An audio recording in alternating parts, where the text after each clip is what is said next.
Hi, welcome everyone. My name is Ryan Wilson. I'm the Executive Director of the Arizona State Chapter of NORML. And tonight we are doing our January 2021 chapter meeting. The agenda is to speak about Arizona Year in Review for 2020. Todd is going to actually talk about the National Year in Review. Then back over to me to introduce a couple of our new board members. Let them talk about themselves for a few minutes. And then we're going to talk about a new liaison that we've got going on down in Yuma. After that, we're going to switch over to John to speak about licensing ops, DHS finalizing the rules for adult use.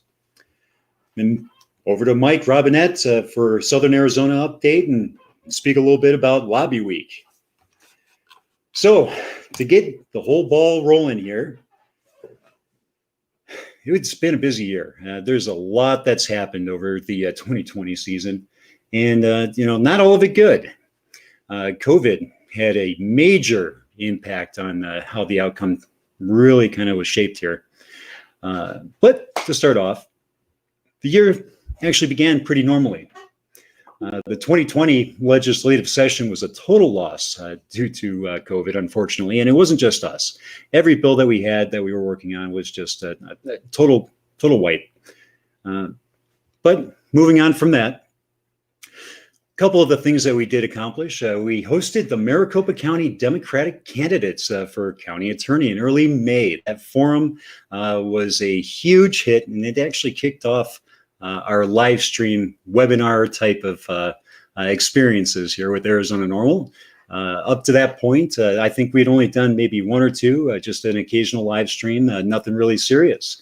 But that one really turned out to, it had some fireworks to it. So it was extremely exciting. After that, unfortunately, it was very shortly after that Michael Weiser, the former executive director, passed away. He'd been executive director since 2015, right, guys? Up until this past May, and really dedicated his life to seeing Prop 207 and legalization in general move forward here in the state of Arizona. He was all about the people. He did it for reasons that were definitely not monetary. I don't think any of us do it for any type of monetary gain, but he had heart. He really brought the community together, and he is sorely missed.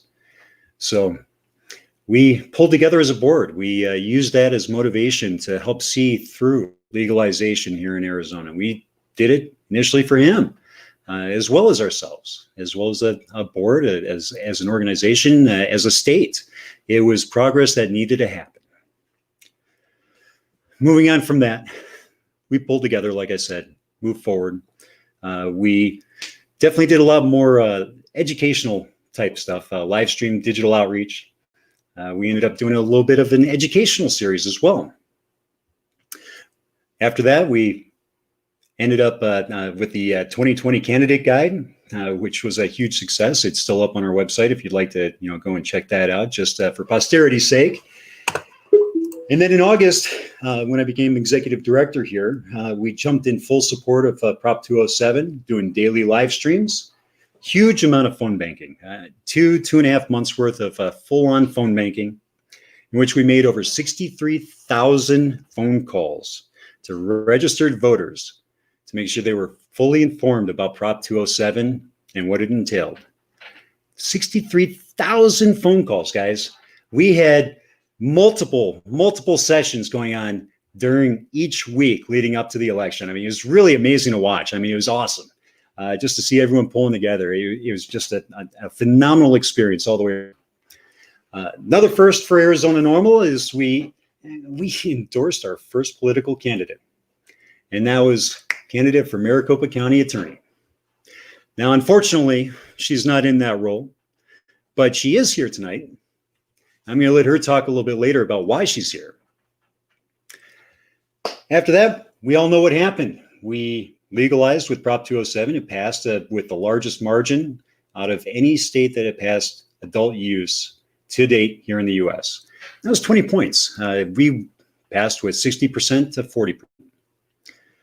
Huge victory for Arizona. A lot of great things that had happened. Now, after that, I'd like to turn it on over to Todd. Yes. Great job, guys. Good job. Definitely deserves a little applause.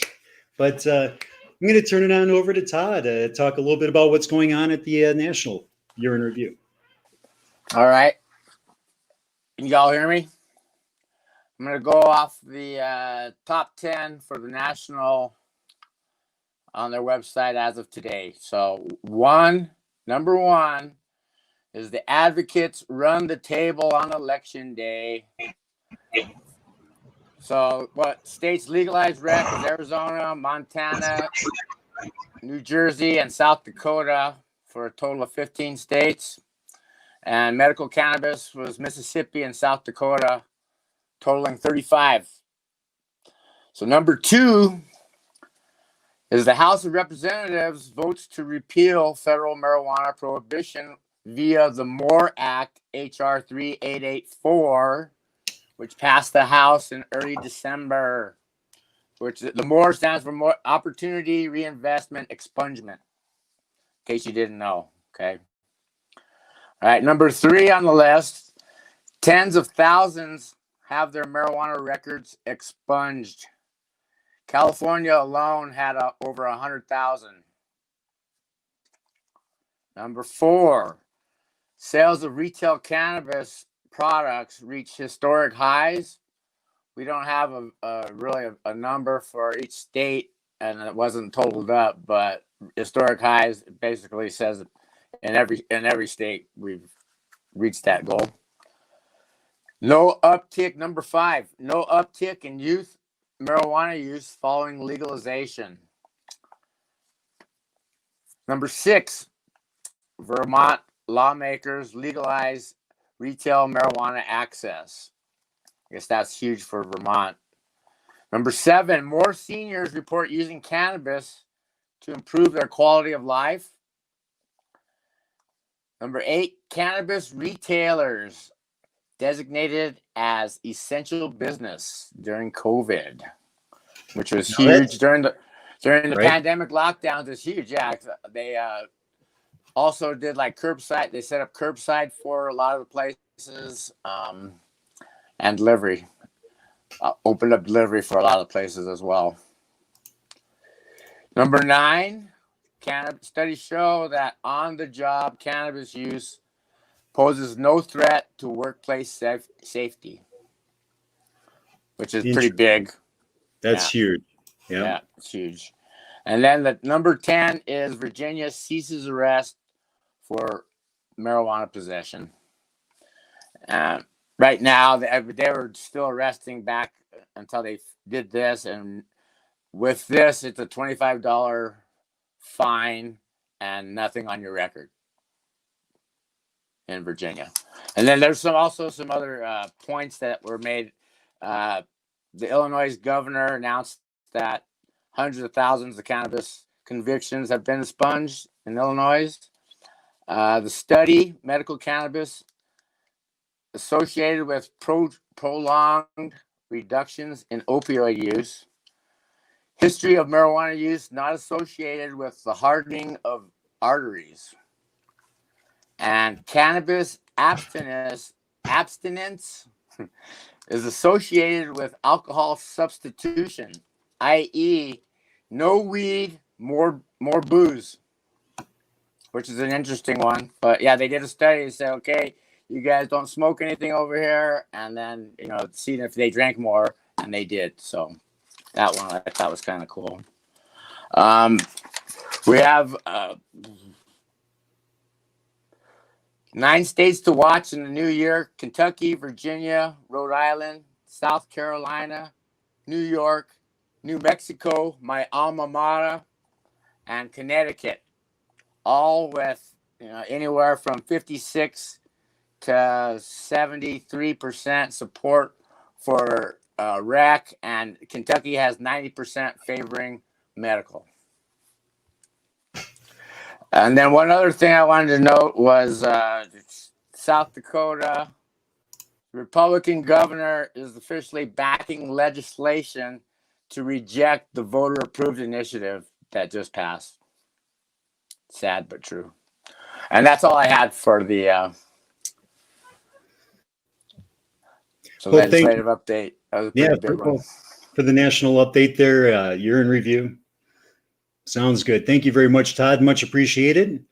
And I'd like to move on to introduce a couple of our new board members. We've got two. We have AJ Jacobs, who is coming in as our new secretary. Welcome, AJ. And Julie Gunnigal, who is coming in as our director of politics and civic engagement. And I'll let her talk about what that actually means and why she's here and what this is all about. Turning it on over to you, Julie. Oh, shucks. Thank you. Hi, y'all. I'm Julie Gunnigal. I'm a local advocate and activist and new board member, and I am so freaking excited to work with this board. Look at this magnificent collection of human beings, and what you've already done and what we get to do just is so exciting. And I am excited and pumped to see how on fire this board is to move together toward a shared purpose. Just a little bit about me. You know, I've been an advocate for the reform of marijuana laws for an awful long time.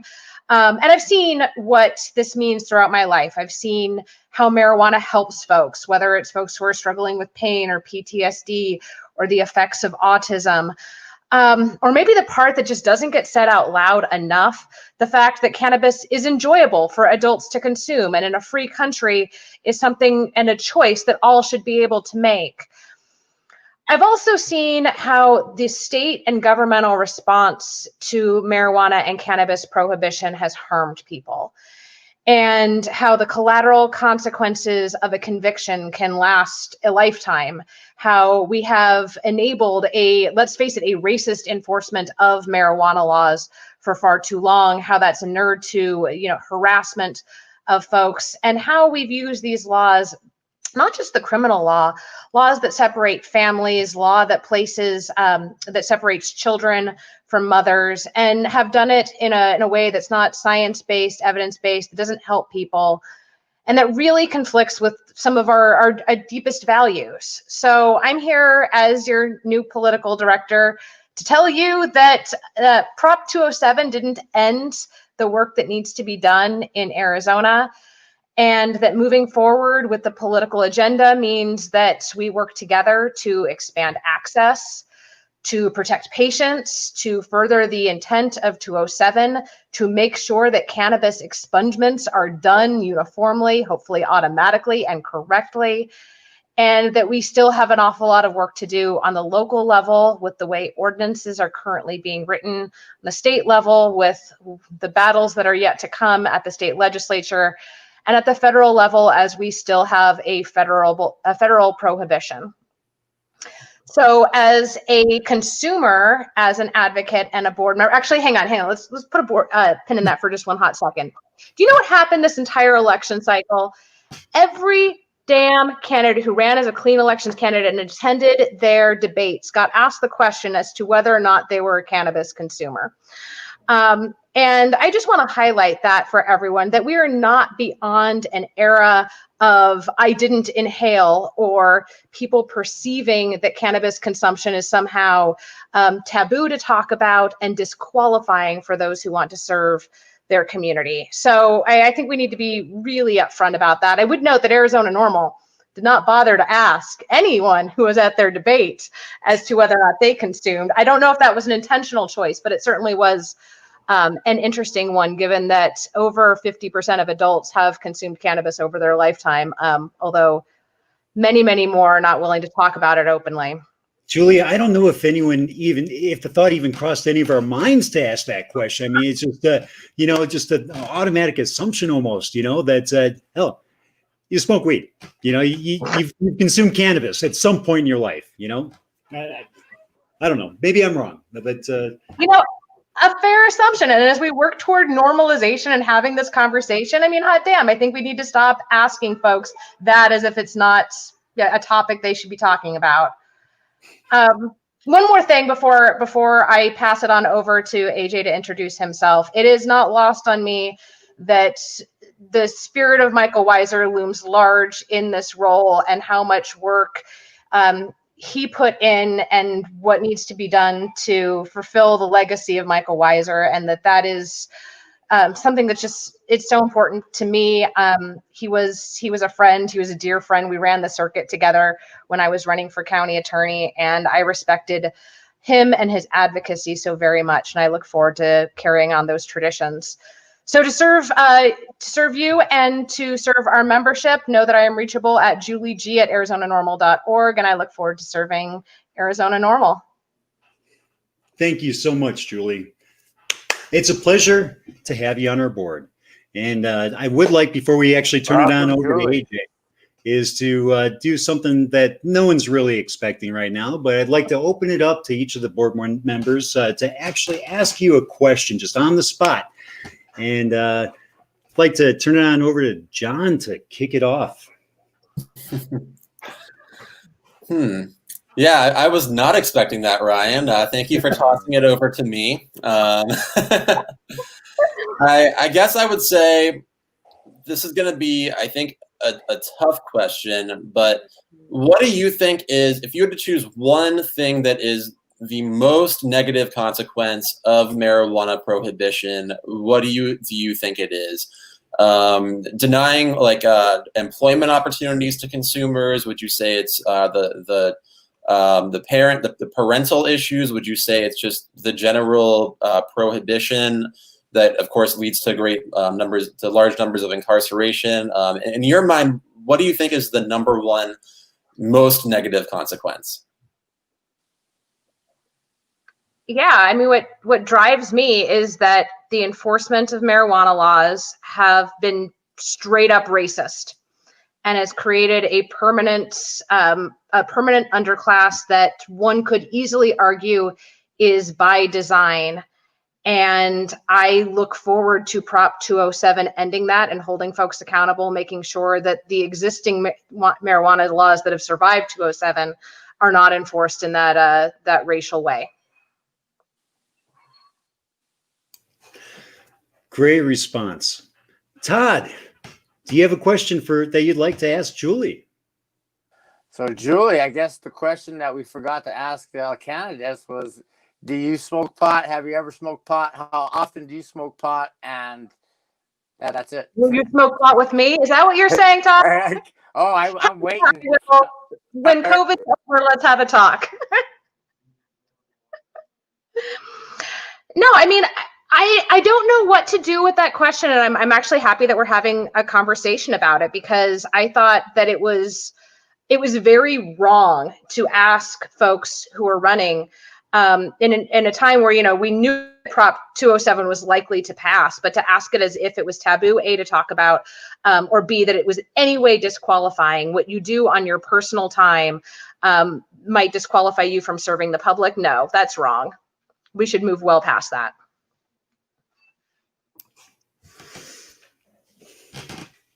Mike Robinette. Todd, did she answer your question, or did she kind of skirt around that one? She's gonna smoke with me. I don't know how often if she has a medical card or not, but. All right. So yeah, well, let's move on.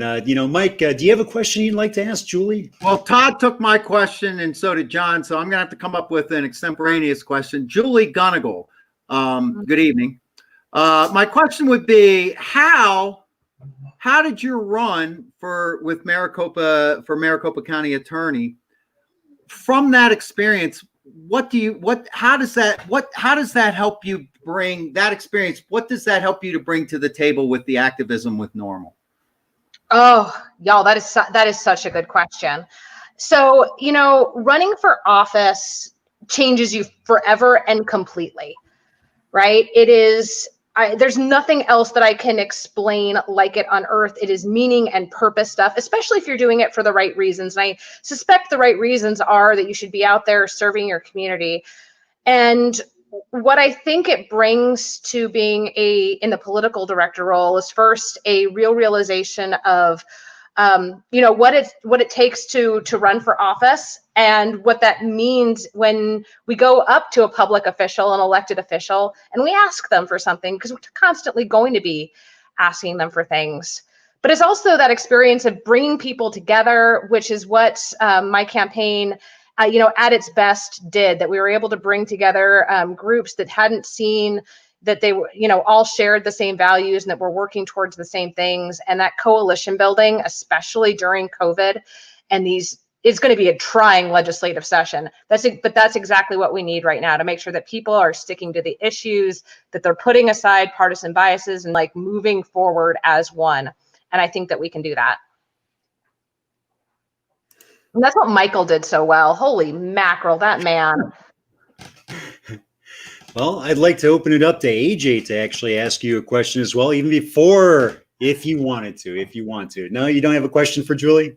I'm still just thinking about this whole thing, and I've got to follow her. Like, seriously, I should have gone first because she's way better at this than I am. So I screwed up in that aspect. Do we get to ask AJ questions later?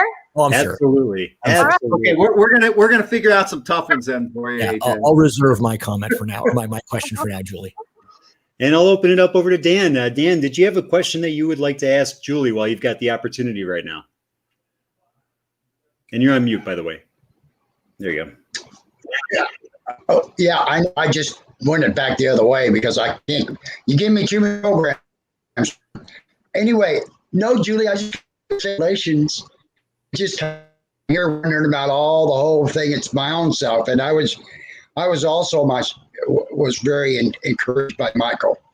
So we got that in common for sure. But AJ, welcome. Congratulations to you too, and way to go. Thanks, Dan. And Julie, I do have a question for you before we move on over to AJ. It's not going to be a zinger, but I'd like to hear the example, that sticks in your mind. That's just really a clear-cut case of what prohibition does. What is the first instance that you've experienced, firsthand, that you've seen firsthand, what prohibition, the damage that prohibition has caused and can cause within communities, within families. Like to hear about that experience from you. Yeah, it was a case that I consulted on. It was outside of Arizona, maybe it was 5 or 6 years ago.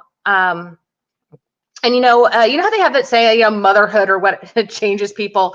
This is, I think, what made it hit home so much. It was a woman who was at risk for losing her child to Child Protective Services because she was a medicinal cannabis user who was also breastfeeding her kiddo. And at the time, the science was just abysmal. I mean, and what we know now is that the risk associated with breastfeeding and cannabis use is so negligible and minimal. And when you weigh those risks and benefits, it's easy to conclude the same thing that she did, that she was going to continue to nurse. And I looked at that as such an invasion of such a sacred bond, and the state wanted to insert itself with no science, with no rationale, into such a private decision.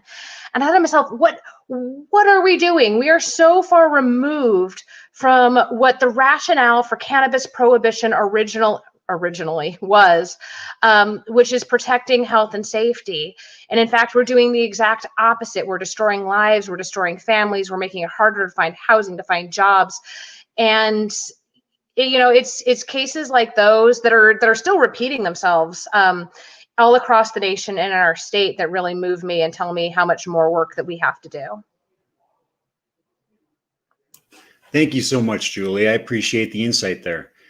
And now we get to put AJ through the little trial by fire. So AJ, welcome, AJ.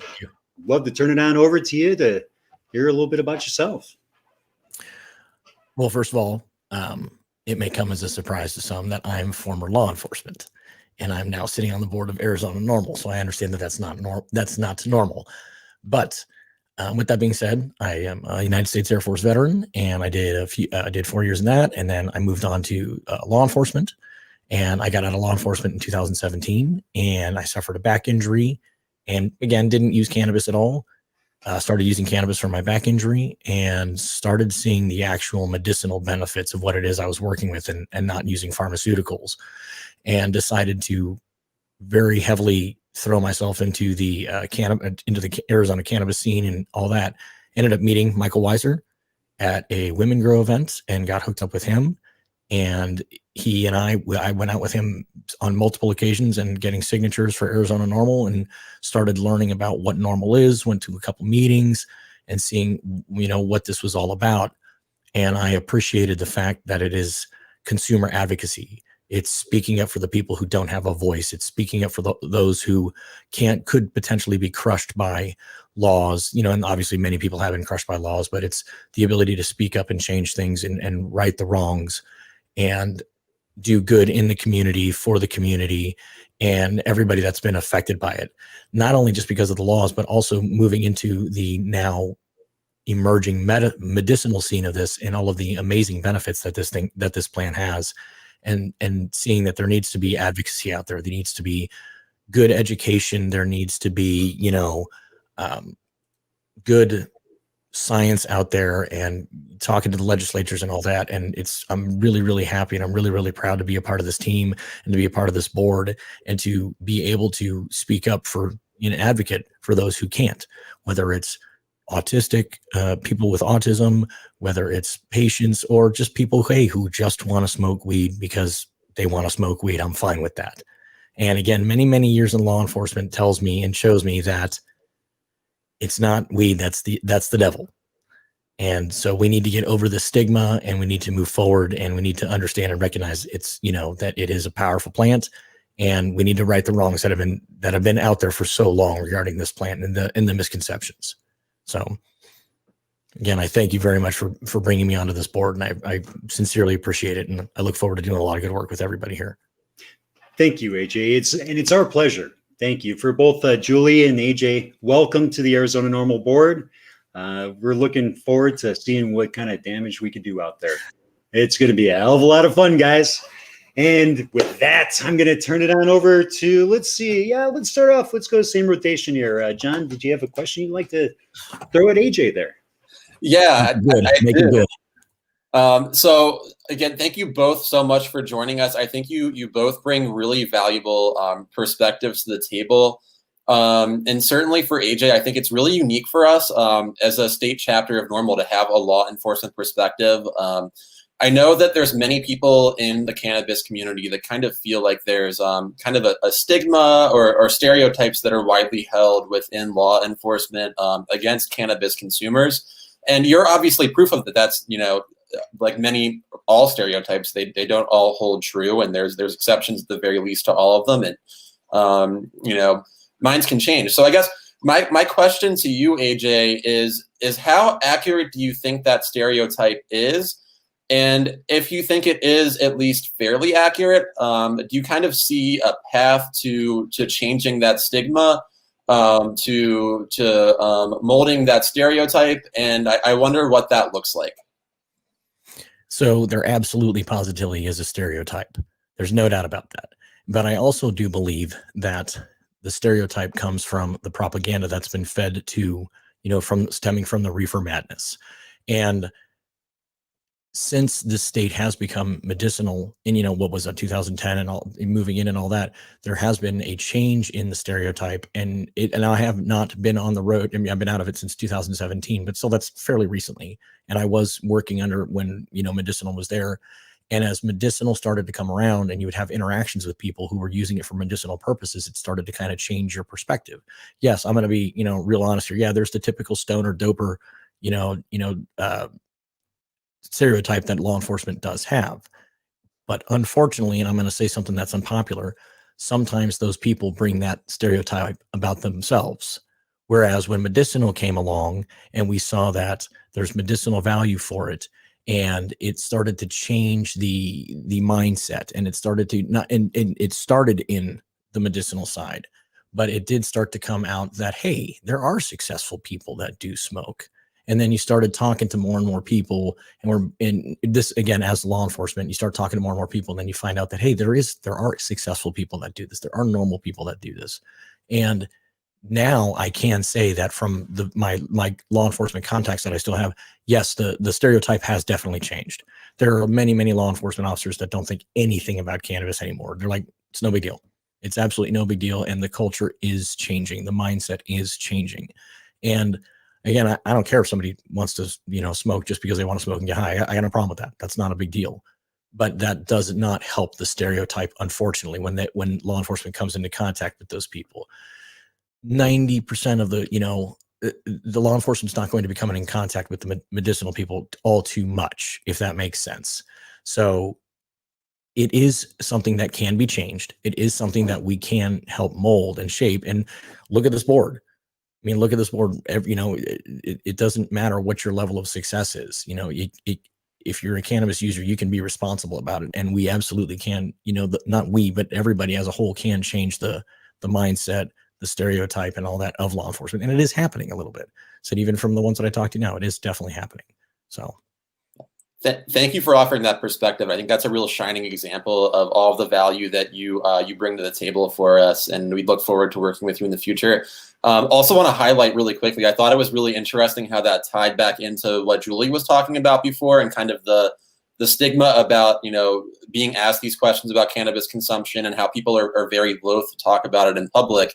And I think that's really interesting from law enforcement's perspective, because the people they come in contact with and their thought of people that consume are the criminals that they're arresting on the street. So yes. I think the medical program really goes to show and highlights how there's a lot of folks out there who don't fit those stereotypes, and people you didn't know consumed actually do consume. Yeah. So thank you both again. Thanks, John. Yeah, thank you. Do you have a question that you'd like to ask AJ?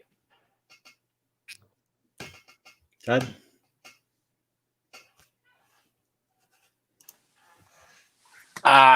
You see, is it my question? What's your question, Todd? I didn't have one for him tonight. All right, fair enough. Mike, how about yourself? I have a less complicated question. John went hardcore. I'm going to ask AJ. Hi, AJ. How are you this evening? Congratulations on your board appointment. I'm going to ask AJ a simple question. AJ, from your law enforcement perspective, what is the one thing cannabis consumers can do to avoid having an issue with law enforcement? What from your perspective, what is the one thing that gets cannabis consumers in trouble or draws attention to them that could possibly make, for example, a car stop go wrong? Stop smoking in your car. That's it. That's it. It's that simple. Stop smoking in your car, because we're fighting 100 years of propaganda, and it doesn't matter how good the science is. There is still an innate bias against it. It doesn't matter. It's going to take a long time. And when somebody smells that, think about it. When you're out in public and you smell that smell, you automatically start looking around for it. Right? Exactly, Ryan. And so when a law enforcement officer walks up to a car, again, whether it's a city police officer, a state trooper, or a deputy, it doesn't matter. They're going to smell that smell, and that's automatically associated with criminal activity. So not necessarily true, but it is associated with it. And it's just it's stop smoking in your car. That's my number one thing I always tell people is, even if you smoke in your garage and your cars are in your garage, keep the windows rolled up, try to minimize it as much as possible. But again, we're going to be fighting an innate bias in these officers who have just had it for, many, many years because of the propaganda that's been out there, the way they've been trained, what they've been going through. And I don't fault them for that. That's just the way the system was designed. It never should have been designed that way from the beginning. Never should have been, illegal to begin with. But that's the stigma we're fighting. That's exactly the issue that we're the uphill battle.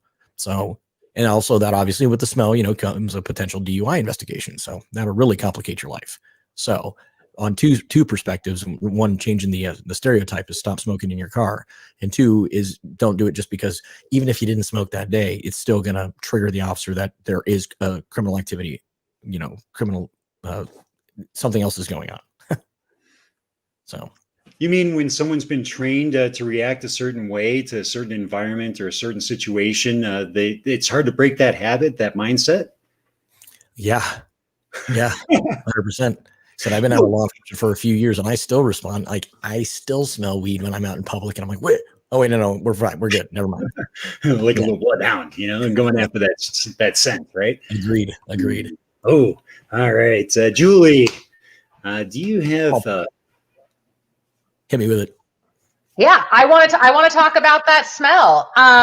So one of the things that you and I have talked an awful lot about is what 207 means to law enforcement, right? This is a very real paradigm shift, not just in which sorts of acts or possession are no longer criminal offenses, but also how to start an investigation, right? Because smell alone, apart from DUI, is no longer going to be valid. And I just wonder, you say that the culture shift is happening. I wonder what the role you see Arizona NORML is in accelerating that culture shift, and how we as a board and the membership at large can be part of that. The number one thing that I believe in is I believe in community policing, and I believe in open lines of communication. And that goes both ways in a civil manner between law enforcement to citizens and also citizens to law enforcement. And I believe that changing that paradigm shift is going to take open communication. And I think that Arizona NORML can spearhead that by getting out in front of law enforcement agencies, by getting out in front of, the powers that be, to show the science, show good science, to show a different perspective. And, not going in guns blazing, but going in saying, hey, let's talk. Let's have a civil conversation about this. Let's talk about, the reality, not the propaganda. And also on the flip side of that, though, it is going to take the community, the cannabis community, whether it's medical or recreational, I don't care, having that open dialogue as well and understanding on both sides. And I think that Arizona NORML can really, really step up into that role. And again, in front of both the community and, community action, and as far as the law enforcement goes. And I think that that's what our role should, we should focus on that. So. And just throwing this out there, that was a great question. Here is my personal email address for Arizona NORML. Please feel free, if you would like to talking and having a conversation like this, feel free to reach out anytime. More than willing to sit down and have that conversation. Get that all rolling. And much appreciated too, if you do. Julie, did I answer your question, Julie? Okay. Dan, do you have anything you would like to ask AJ?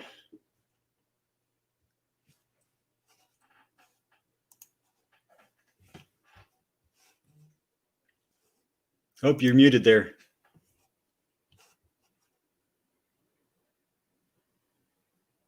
You're still muted, I think. There we go. No?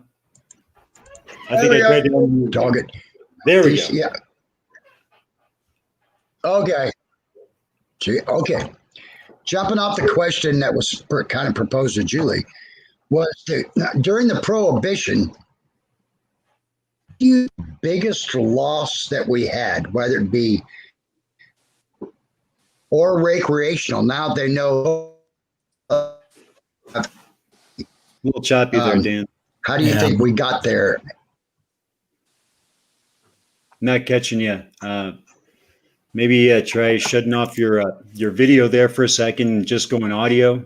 It's coming through really broken up. We losing you? Yeah.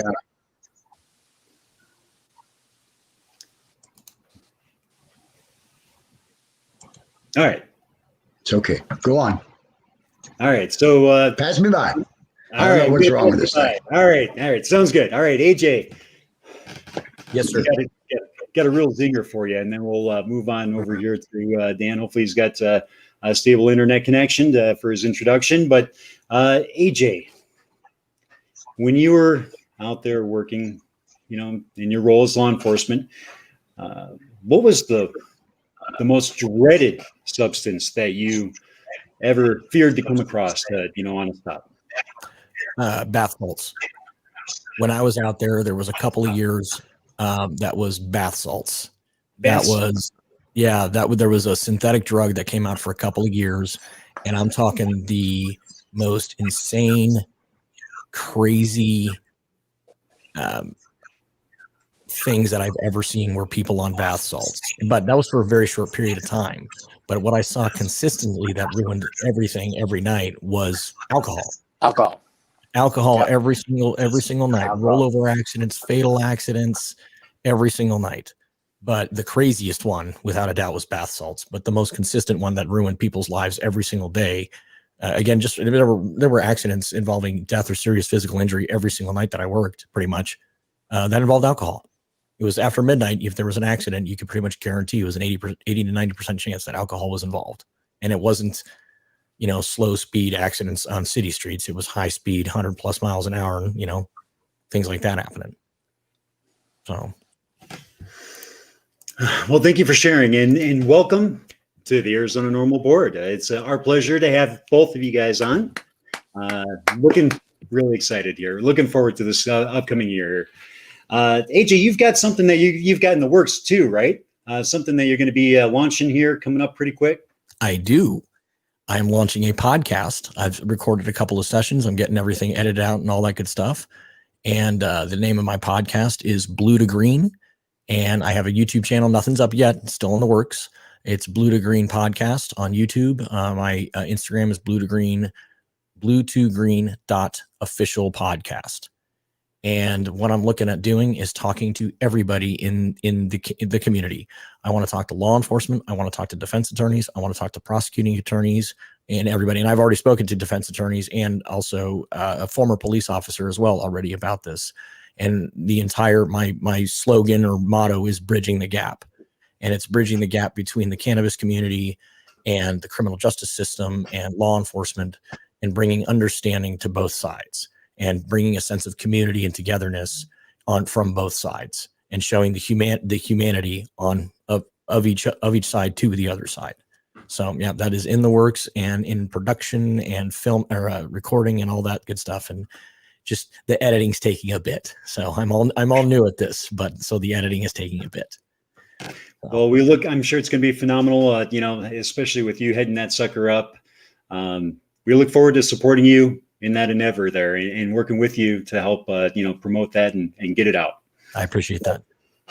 Absolutely amazing. Dan, let's see if your internet connection's doing any better here right now. I'd like to introduce liaison for Arizona NORML. And Dan is our Yuma liaison. And it's a new type of a role that we're, getting kicked off here. And we're starting off with Dan Hetty, who is the, let's see, Dan, what group? You were the Veterans Cannabis Group, correct? And I think you're on mute right now. I'm not going to touch the mute. There we go. All right. So welcome, Dan. How's Yeah, I'm afraid to touch it. Love to have you tell us a little bit about yourself. You may have to actually disable your video there for a second, just to, let the mic, just the audio go. There we go. So can you speak? How's that? Perfect. That works. Can you? Okay, sound better. Yep. Anyway, hi, I'm Dan Hetty. How is everybody tonight? Good deal. Thanks for inviting me into the meeting, you guys. I really, congratulations both of you two, like I had said before. And I guess I kind of got started by Michael too, and together the organization I was working on and NORML. And I really didn't know anything about NORML until he started stopping off here in Yuma once a month, and we would sit down and discuss it over some definite crops that he's been talking about. But anyway, I was supposed to meet with him that Tuesday coming up in Yuma. I'm sorry that never did happen. But the thing I wanted to mention about Yuma County has been absolutely just ignored, really. And they've kept themselves quiet down here. This has been an isolated area for a long time. And it's been an isolated area to the point where people didn't even talk about cannabis. Now, when we did that first, and some of you all were there, that first annual Cannabis Expo, man, everybody around town is talking about it like it's going out of, talking about cannabis or CBD. So it's opened up some eyelids down here and some eyebrows, of what can actually benefit Yuma County, especially with as much as much agriculture as we got down here. So it's my hopes that I can find some good people to start a good chapter down here for you all, and then you all take it and run from there. Thank you. Thanks, Dan. And I think it's you who takes it and runs from there once you get the chapter going, not us. Are you back on mute again? Oh. Wheaties. Now, you just had an event recently, Yeah, no. right? How did that go? Well, we had the first annual cannabis convention, December 13th, and we had about 6 weeks to plan it, and there was almost close to 1,000 people that showed up, and it was really amazing to watch how everyone showed up. They were friendly, they were respectable, they all enjoyed themselves. No fights, no skirmishes, no anything. No visits from the police, none from the county, and everybody had a really good time. This is what they said in Facebook. So that's awesome. We're going for number 2. Second annual is in March 20th. Second annual. So you're going to have multiple annuals running? Awesome. Love it. I like No, we're just going to have the second annual. I'm just giving you a hard time, Dan. Like to open it up. Any of our board members, any of our guests here like to ask Dan some questions? I don't have a question. Go ahead, AJ. But I did want to say that I attended that unit. Go ahead. You guys did a fantastic job. It was very cool to see that community come together down there. And that was only one of a handful of events that I had been to. And you guys did a fantastic job down there, Dan. That was a really good time. Thanks, AJ. Appreciate that. When is the next one? March 20th and 21st. Awesome. I don't know because I haven't found the 10 acres I need or 20. So let you know. Sounds good. Keep us informed on that one there, Dan. And anyone else have any questions? Great. I'm going to move on. I'm actually going to let you slide here on this. I'll be putting you under the ringer here at some point in the near future. Don't worry. But I'd like to turn it on over to John to talk about his little section here. John?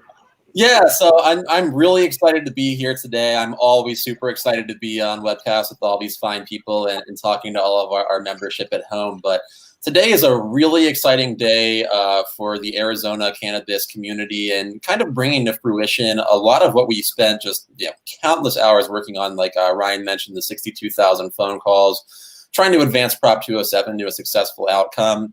And today is the day when the application process begins for new recreational marijuana establishments in Arizona.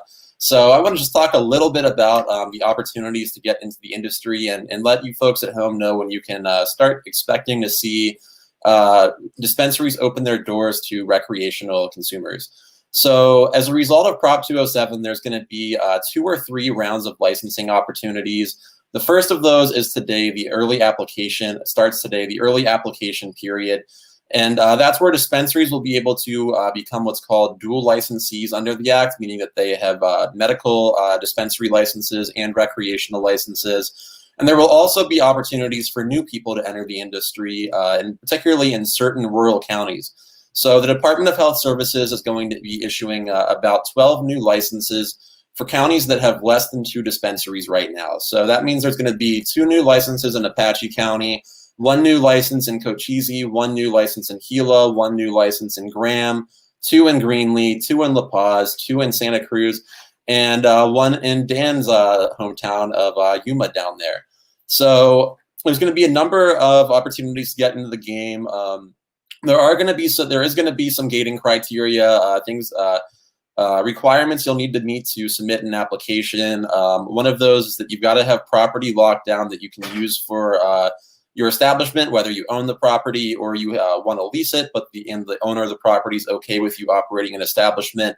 That property also needs to be zoned correctly. And as we've alluded to earlier here in this meeting, there's a lot of local jurisdictions out there that are passing really harsh local ordinances that altogether bar new marijuana establishments. They allow current dispensaries to kind of really have a stranglehold, a monopoly on those jurisdictions. So that's really problematic, but not every locality is doing that. I think for all of these counties, if you look hard enough, you'll be able to find some property that should work for you. So that's one big piece of it. Another big piece is the Department of Health Services is requiring everyone to have $500,000 in funds they can dedicate to their business. And I know there's a lot of debate about that requirement, whether it's too high or it's just right. I don't know exactly, but the whole purpose of that is to make sure people don't get these licenses and they just sit on them. They can't operate a business, and now a town is just being as all these consumers, they have nowhere to go out and legally buy cannabis, even though it's legal to do so. So that's a big piece of it. It's not incredibly easy to get in, unfortunately. There's a $25,000 non-refundable fee. And from what I hear, there are going to be a lot of applicants for those licenses, either hundreds, maybe up to 1,000 of them. But big takeaway, there are opportunities to get in the game if you so desire.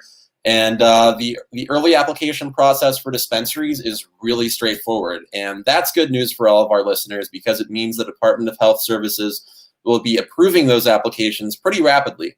So I've seen articles recently suggesting that recreational sales could start in February. I've actually seen on the Department of Health Services website, it could be in late January. So we could just about 10 days down the road be living in a world where we can go walk into a store and legally buy cannabis, which is really kind of mind-blowing. Looking back just, a decade ago when I was in college, I just seemed like that would have been kind of just impossible almost to imagine. So that's pretty exciting. That's a really quick rundown of some of the early application criteria. There's also going to be, for sure, a social equity licensing application window down the road, probably sometime in summer, maybe in early fall.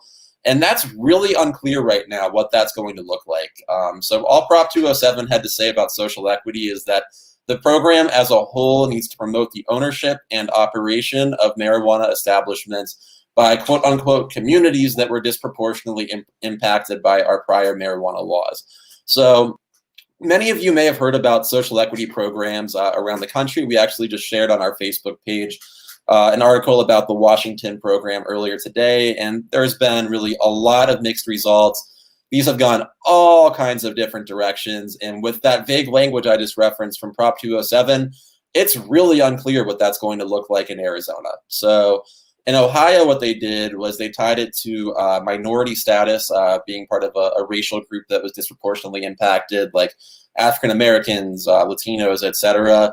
That was found unconstitutional. A lot of other jurisdictions have focused on jurisdictions that were, that's geographical areas, I should say, that were disproportionately impacted. That could be zip codes, it could be police beats.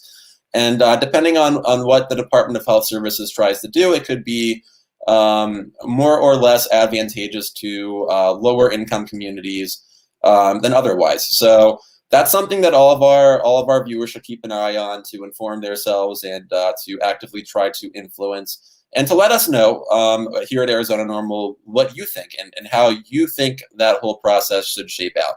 So there's going to be, again, 26 of those licenses to go out for social equity. We believe there should also be a second round of licensing, and this is kind of troubling. I was on the Department of Health Services website last week, and they suggested they're going to forego this second round and move right to social equity after the early application period. And in my reading of Prop 207, I think that's probably incorrect.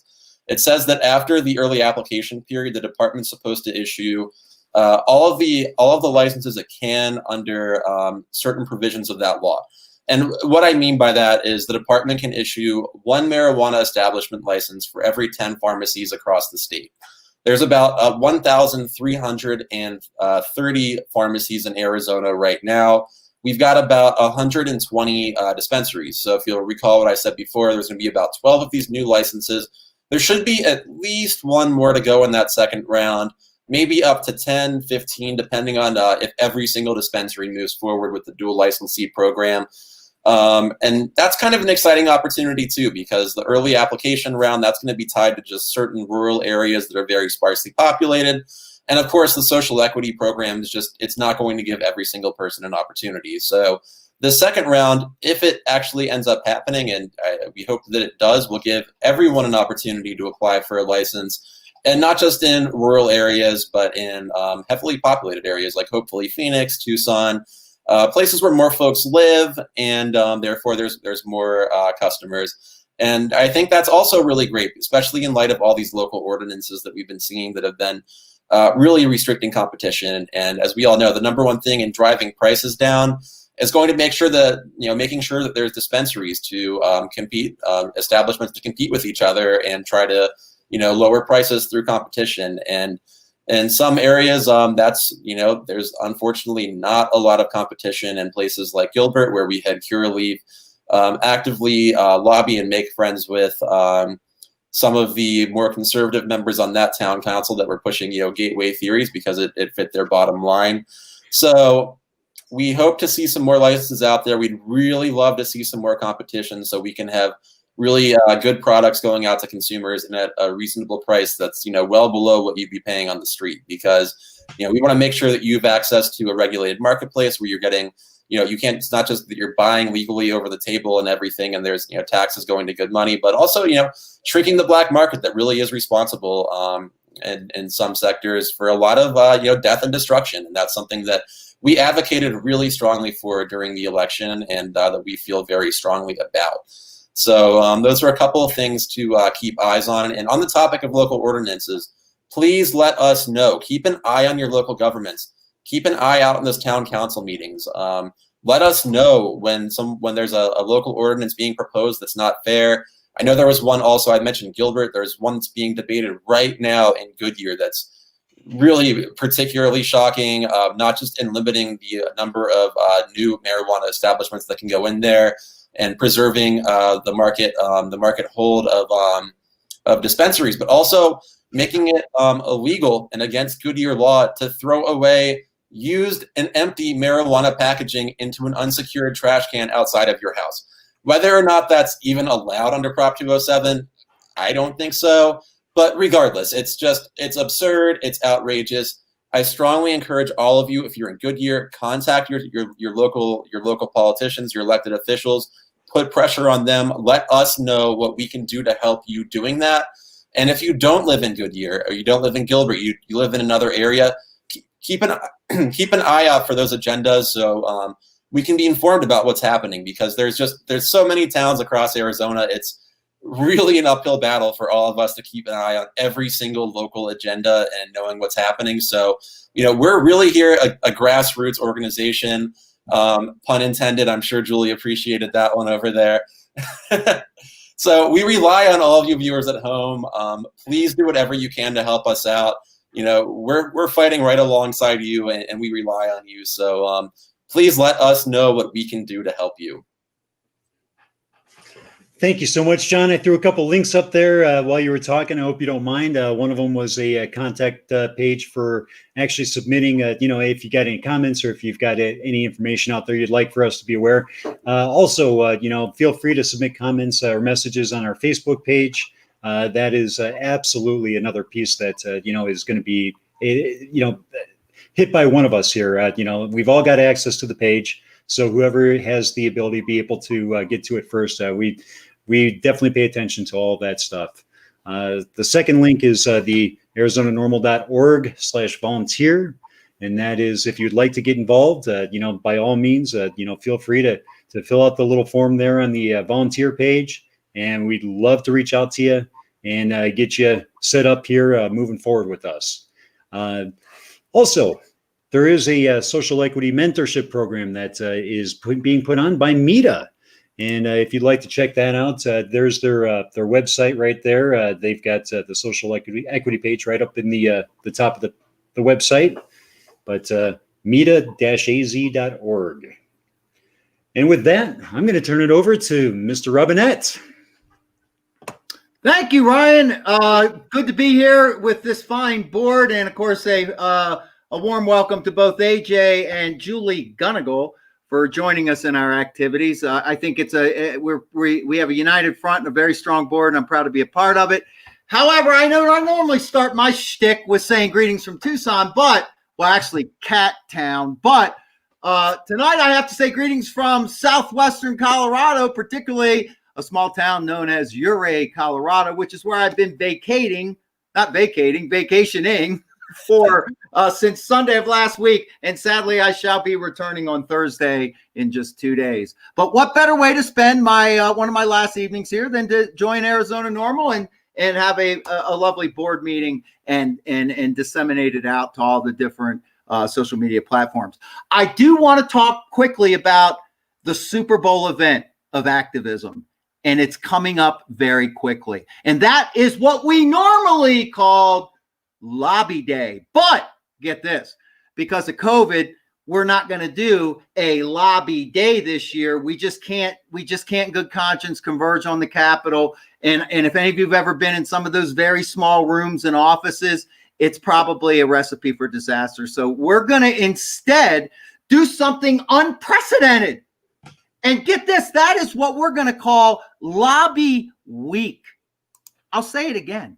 Lobby Week. That's right. You can look down right there. Lobby Week.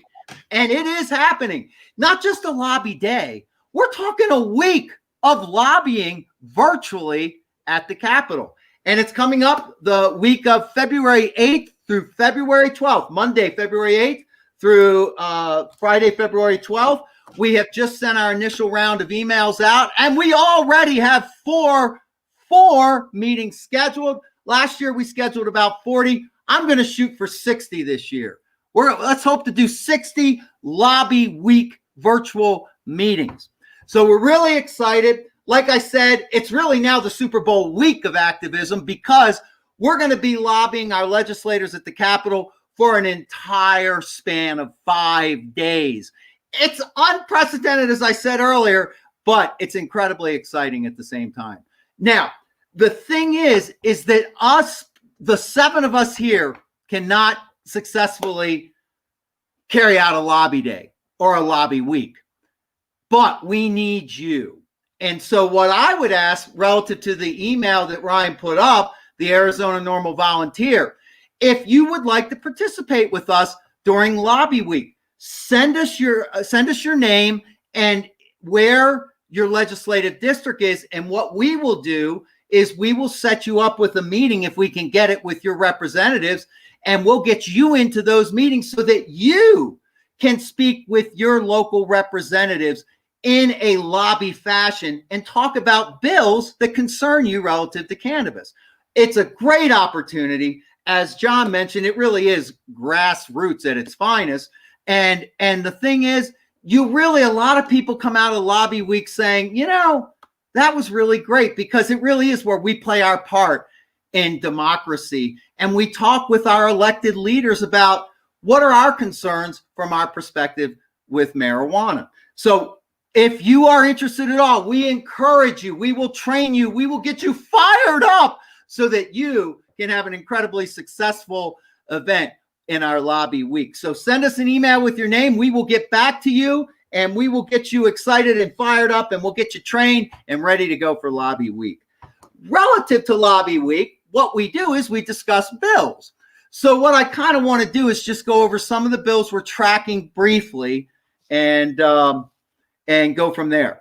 2 bills that we're watching that are relative to the initiative process. Every time we get some good initiatives to pass, there's always a blowback that we just can't have these citizens passing things like legalization or funding education. So, so what happens is the people get a little angry in the legislature, and they like to kind of tamp down on that citizen initiative idea. So right now there's 2 bills. We're watching an HCR, a concurrent resolution bill, which basically requires a straight majority vote in both chambers to send it to us on the ballot as a referendum. And it's brought to us by HCR 2001, is brought to us by Representative Kavanaugh, who is in LD 23.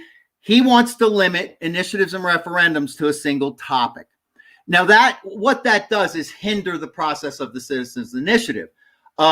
Initiatives will get sued. In fact, it's a very common tactic that because in Arizona, our initiatives require 100-word summary of the initiative. And so what happens is, for example, Prop 207 was like 17 pages. It's really hard to summarize all that in 100 words, but it also is more than a single topic. When you legalize, you just don't legalize marijuana. Things happen with statutes, things change.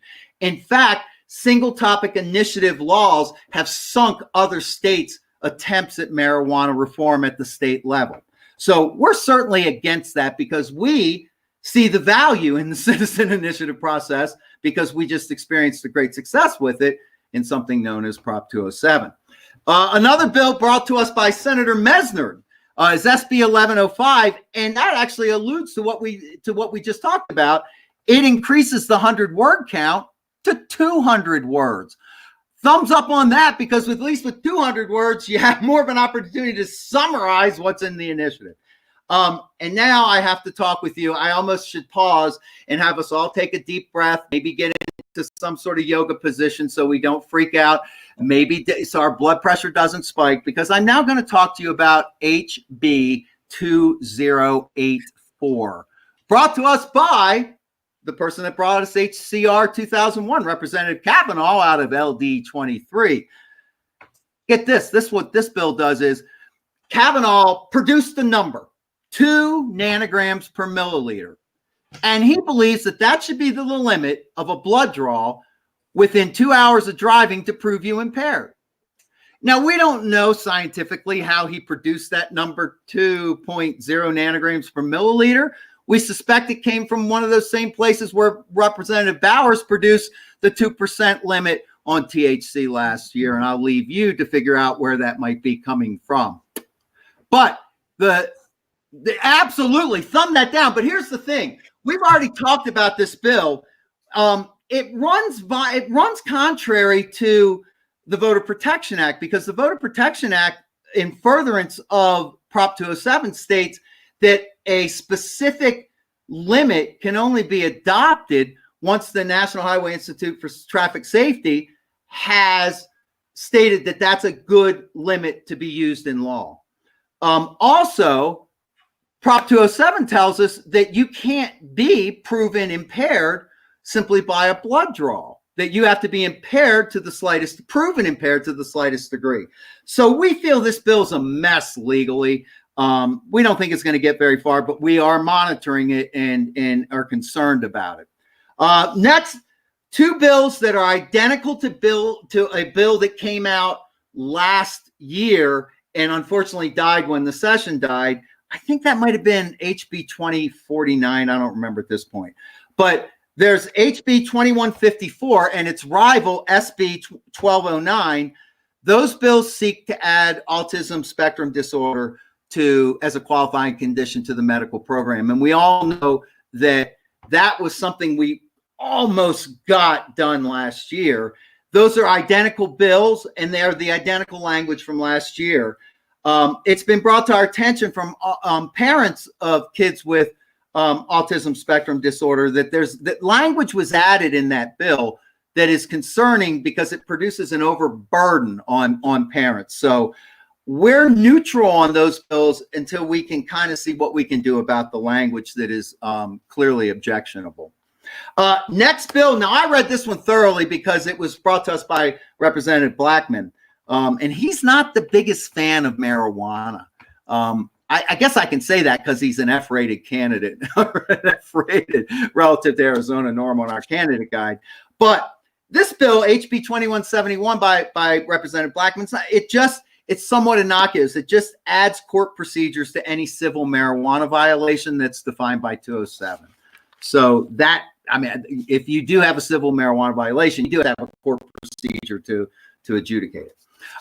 Next, and I'm almost done, HB 2256, brought to us by one of our big allies down here in District 9 in Tucson. That's Representative Powers Hanley. This is a great bill. It adds nurse practitioners and physician's assistants to the list of individuals who can qualify people for the medical marijuana program. So a big thumbs up to that bill. We think that's a great addition to the medical marijuana program. We thank Representative Powers Hanley for introducing that. Next, another strong ally of Arizona NORML, Representative Payne, is bringing us HB 2298, which actually takes funds from the medical marijuana fund and takes those funds and provides them for research into the safety and efficacy of marijuana use in humans, as well as examining through investigation and research how marijuana use interacts with certain prescription drugs. This is it's a great research bill. You might recall that last year, rather part of the 2% bill was we were only going to fund research to only examine the connection between schizophrenia and marijuana and violent behavior in marijuana. This bill is wide open and it has a lot of value relative to research, and it will allow the use of Arizona marijuana. So it wouldn't go to Mississippi to use the quote ditch weed that is available through the federal government. Next, Representative Freeze is bringing us HB 2303. Representative Freeze is in LD9 down here in Tucson. And that actually we support because it changes the word may to shall and simply states that the Arizona Department of Health Services, AZDHS, shall, not may, shall provide proficiency testing and remediate problems with third-party testing labs. So that's a pretty good bill there as well. And lastly, our friend Senator Engel, who used to be Representative Engel, now she's Senator Engel, down here at LD10 in Tucson as well, has a bill, SB 1192. Currently, with school situations, if there's a drug violation with a student, an administrator has to report that violation to a peace officer. Senator Engel has added an option in that to allow a referral relative to a student drug school violation, that you have the option of referring to a peace officer or to a school-sanctioned appropriate program for students at risk. So I like the sound of that because at least that gives a kid an opportunity who's busted in a school situation to not be put right into the juvenile system of criminal justice. So I think that's thumbs up on that bill as well. There'll probably be more bills. The session is just heating up, but that's some of the stuff we'll be talking about in lobby week, and particularly some of the more odious bills. And they're always there. There's always, I mean, that could, Kavanaugh's HB 2084 with the arbitrarily non-scientific chosen limit to being impaired. That exactly. There could be something worse that we don't know about yet. So that's why we monitor bills, and that's why we do our lobby week, so that we can alert the legislators what we think is good and bad relative to what they're attempting to do legislatively. And with that, that would conclude my segment. However, I do want to mention, Ryan had asked me too. I really want to reemphasize volunteering. This is a great board and it's a great organization. And even if you have an hour a month or a couple hours a month and you want to donate some of your time, we welcome you, and we can find something for you to do based on your skill set. We'll never put you in some kind of position or something where you're going, I don't want to do that. And it's kind of like putting me in charge of technology or something. It would be a miserably failed event. However, please get in contact with. We would love to work with you as a volunteer. And my old school teacher will come out and me. I'd love to mentor volunteers and work with volunteers and take them under our wing and show them the ropes of activism. And really, it is an inspiring sort of activity to be involved in. So we'd love to have you experience that exuberance as well that we experience when we're advocating for cannabis and marijuana reform. And with that, I'll pass it back to Ryan again. Welcome, AJ. Welcome, Julie, to the board. Oh, welcome, Dan, as well. I forgot about Dan, to the liaison's position. And it's great. We're moving forward. And Happy New Year to everyone. Happy New Year. Thank you so much, Mike. That was excellent as always. Oh, thanks. I appreciate it. You bring so much energy to the event. I don't even know how to describe it. I mean, you just feel it coming through the video. It's the most amazing thing in the world. It's great. Well, I'll tell you, I'm working up a sweat. I'm sitting right by the wood burning stove, and I got a little overzealous with the wood. So That's why I wasn't on the screen. I was putting more fire in more fire in the fire. Nice. Put more wood in Nice. the fire, and now it's like, Yes, you could volunteer. I just see a comment out there asking if I'm in Mesa, can I volunteer? Absolutely. We're statewide here for this organization. And Mesa is definitely one of those areas that we are more than welcoming of volunteers.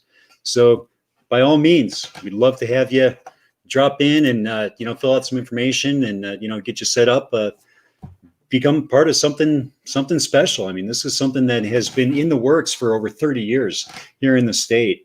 And it's really amazing to watch how it's taken shape. And with that, I'm going to wrap this up here. It's been way longer than what we anticipated. And I think it just needed to happen here, guys, because let's face it, the last time that we actually did something that was, consistent and really a little bit more in depth was before the election. So this is our first time back, really, since our December chapter meeting. And they're going to be a lot shorter moving forward. In fact, I think we're going to be doing more live streams on a regular basis to keep everyone informed. As soon as we get that schedule figured out, what it needs to look like, we'll definitely be letting you know. Okay. We're going to be spreading them out, doing some in the morning, some in the afternoon. And then obviously with AJ's podcast coming out too, we're going to get that sucker scheduled. So look for some good stuff coming out of Arizona NORML here in the upcoming months. And with that, y'all have a wonderful night. It's always a pleasure. And we'll see you again soon. good night, everyone.